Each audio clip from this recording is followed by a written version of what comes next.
Ikinasal na ang TV host na si Bang Hyun-sang o mas kilala sa pangalang Ryan Bang at ang kanyang wife na si Paula Grace Huy isang sikat na influencer.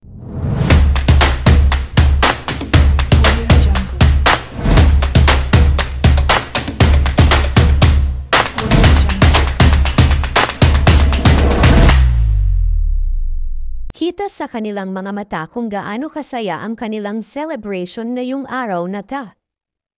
Lahat ng mga kaibigan ni Ryan sa Showtime ay dumalo pati na rin yung malapit na mga mahal sa buhay ni Paula Grace Huy.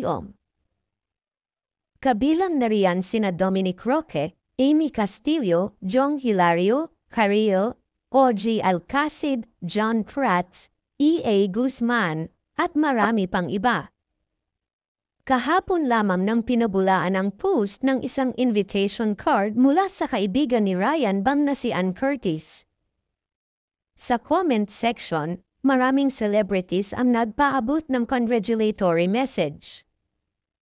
Ang nakakakilig na balita ay ibinandera mismo ni Paula sa isang Instagram post kung saan makikita ang ilang special moments na nangyari.